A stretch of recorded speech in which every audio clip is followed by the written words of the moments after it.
Indah dan ini cerita pertama saya. Membicarakan mengenai isu perempuan memang tak ada habisnya ya.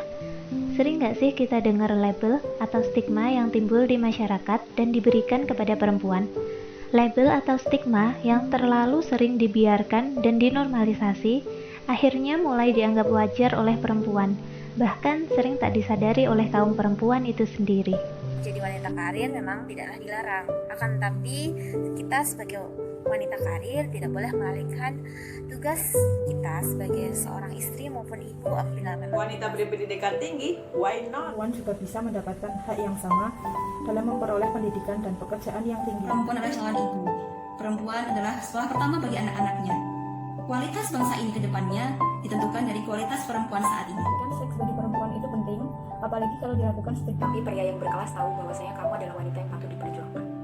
Jadi perempuan jangan tinggi-tinggi sekolahnya, nanti susah dapet jodoh. Jadi perempuan gak boleh loh pinter-pinter banget, gak boleh lebih pinter dari suami. Nanti kalau dikasih tahu bakal ngelawan sama suami. Wanita berpendidikan tinggi, why not? Sekarang itu zamannya wanita sama laki-laki itu kesetaraan gender sama. Perempuan itu harus berpendidikan tinggi, walaupun nantinya dia akan berkarir ataupun tidak. Yang pasti pendidikan yang tinggi itu bisa membuat pemikiran kita menjadi semakin matang. Apalagi seorang perempuan itu kan nantinya akan menjadi seorang ibu. Nah, seorang perempuan itu harus bisa mendidik anaknya, itu butuh pendidikan. Ya, sekarang ini bukan saatnya lagi tanya boleh atau tidak boleh, tapi seberapa pentingkah lagi, karena sekarang eranya ini adalah udah kesetaraan gender pertama. Yang kedua, sudah menjadi hak asasi manusia untuk mendapatkan pendidikan yang layak. Jadi sekarang ini bukan saatnya tanya boleh atau nggak boleh, tapi seberapa pentingkah pendidikan itu sendiri untuk seorang wanita gitu kan.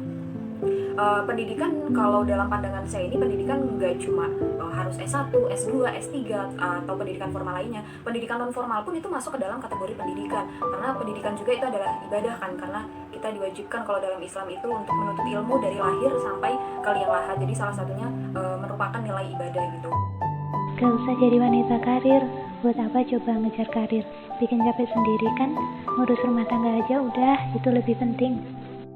Ya, perempuan sah saja untuk berkarir, apalagi kalau memang ternyata tenaga dan pemikirannya itu sangat dibutuhkan oleh masyarakat. Perusahaan, instansi pemerintah maupun yang instansi multinasional atau yang swasta itu mereka misalnya nih contohnya buat teman-teman yang biasanya cenderung untuk laki-laki, pekerjaan laki-laki seperti software engineering nih. Software engineering sekarang banyak banget, apalagi di startup ya ternyata perempuan.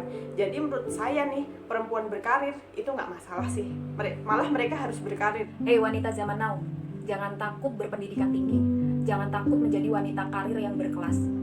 Mungkin laki-laki yang biasa saja akan minder, akan tidak percaya diri berada di sisimu, tapi pria yang berkelas tahu bahwasanya kamu adalah wanita yang patut diperjuangkan. Jangan ngomongin tentang ini, jangan ngomongin tentang itu. Gak boleh saru kalau kata orang Jawa. Pendidikan seks ini menurut saya adalah isu yang terus-menerus digemakan di berbagai penjuru dunia. Karena kenapa? Karena pendidikan seks itu penting, bahkan sejak dini pun itu penting, hanya kadarnya saja yang berbeda. Untuk apa?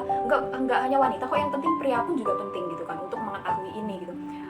Mulai dari keluarga sendiri, biasanya seorang anak itu dididik seks oleh orang tua, bukan dididik untuk melakukan seks, tapi dididik untuk mengetahui batas-batas tertentu di dalam perkembangan seorang pria dan wanita. Mungkin kalau dari anak SD nih diajarkan oleh ibunya untuk, nak, ini bagian-bagian tubuh ini tidak boleh disentuh, bagian tubuh ini tidak boleh dipermainkan dan lain sebagainya. Itu akan melindungi seseorang, terutama wanita, dalam upaya perlindungan dirinya agar tidak dilecehkan oleh orang lain atau laki-laki atau pria dewasa, agar dia punya pengetahuan untuk dapat membela dirinya. Jadi itu sangat penting. Kalau nggak tahu nanti bakal rusak nih ke depannya, karena wanita itu adalah pionir ya. Sekali wanita rusak itu ada bekasnya. Pendidikan seks itu menurut saya sangat penting. Kenapa? Karena perempuan itu sangat riskan. Bahkan di beberapa penelitian mereka jadikan objek seks saja untuk kayak PSK kayak gitu kan, mereka sebagai objek seks. Jadi mulai dari pendidikan dini masalah seks itu sangat-sangat penting, apalagi untuk siswi-siswi atau siswi-siswi yang ada di sekolah dasar itu, mereka harus dibekali nih untuk pendidikan seks, untuk biar tahu bagian tubuh mana yang tidak boleh dipegang sama orang lain. Jadi mereka akan lebih menjaga dirinya dari tindakan-tindakan orang di luar sana yang tidak bertanggung jawab terhadap perempuan, karena perempuan itu seperti mahkota yang harus dijaga kehormatannya. Menurut saya pendidikan seks bagi perempuan itu sangat penting, di mana perempuan itu sekarang harus tahu ilmu yang benar mengenai seks itu sendiri. Perempuan harus tahu bagaimana seks yang sehat, bagaimana seks yang benar, dan tidak hanya percaya terhadap mitos-mitos yang ada. Jadi perempuan harus tahu informasi yang benar mengenai seks itu. Perempuan mau masuk sektor publik untuk apa sih? Mau jadi pemimpin untuk apa? Udah, perempuan tugasnya ngurusin rumah aja. Sumur, kasur, dan dapur adalah sepenuhnya tanggung jawab perempuan. Para perempuan-perempuan yang masih berpikir nih bahwa mereka itu masih pada sektor-sektor domestik seperti di dapur, di tempat cuci, atau untuk ngepel rumah tangga, itu menurutku sih enggak seperti itu ya untuk sekarang itu. Sekarang itu zaman dimana perempuan sama laki-laki itu sama, bahkan dalam mengejar karir atau bekerja pun sama. Sekarang ini perempuan tidak hanya bisa berperan hanya di rumahnya sendiri saja, tapi perempuan juga bisa berperan lebih di masyarakat. Contohnya saja sekarang banyak sekali menteri kita yang dari perempuan, dan mereka itu sangat hebat dan berkontribusi banyak bagi negara. Sektor domestik ini maksudnya mungkin ini ya, lebih kepada fitrahnya seorang wanita dilahirkan gitu. Untuk apa wanita dilahirkan? Sebagai seorang istri, misalkan melakukan pekerjaan rumah tangga, sebagai seorang ibu mengurus anak, mungkin ya sumur, kasur, dan dapur gitu. Itu hal yang menurut saya itu ya wajib gitu kan sebagai seorang istri, karena ladang pahala seorang wanita itu ya di situ. Tapi tidak membatasi dia untuk berkreasi di luar sana, untuk berkreasi lebih daripada itu. Karena apa? Kita tahu jumlah penduduk di Indonesia, bahkan di dunia ini, wanita itu lebih besar daripada pria jumlahnya. Ketika seorang wanita yang berdayakan bisa membuat sesuatu yang hebat, berkarya gitu, itu akan menjadi sebuah potensi yang luar biasa. Tapi ketika dia hanya disuruh untuk di dalam rumah gitu, itu sangat disayangkan sekali, karena sebenarnya dia memiliki potensi yang lebih daripada itu. Kamu, kok umur segini belum nikah sih? Ayo buruan cari pasangan. Udah ada pacar kan ya? Atau mau saya jodohkan sama teman saya? Kriteriamu yang kayak gimana sih? Gak usah terlalu pilih-pilih. Jangan sampai jadi perawan tua loh.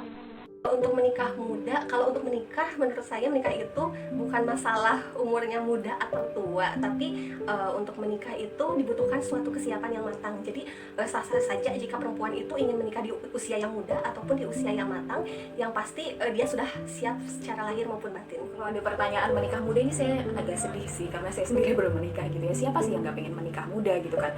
Bayangan saya dulu, saya juga pengen nikah muda nih gitu, menikah di usia yang ideal lah walaupun tidak muda gitu kan ya. Tapi ternyata setiap orang itu memiliki kadarnya masing-masing, waktunya masing-masing gitu. Menikah muda itu baik, tapi menikah di usia yang cukup matang juga tidak salah gitu kan. Ada prioritas-prioritas tertentu bagi seseorang dalam dia meniti hidupnya, meniti karirnya, meniti cita-citanya gitu. Menikah muda itu mungkin di zaman dulu ya, karena mereka emang secara pendidikan dan penyetaraan gender itu nggak bisa relevan antara laki-laki sama perempuan, nggak setara. Jadinya perempuan masih dianggap nikah muda itu lebih baik atau disarankan untuk nikah muda. Tapi untuk zaman sekarang, zaman orang-orang atau zaman milenial sekarang, itu rata-rata berdasarkan riset itu perempuan lebih memilih untuk mereka membahagiakan dirinya sendiri, dan mereka dengan bahagia itu mereka baru bisa membahagiakan orang lain. Jadi menikah muda sekarang bukan pilihan lagi buat wanita-wanita milenial.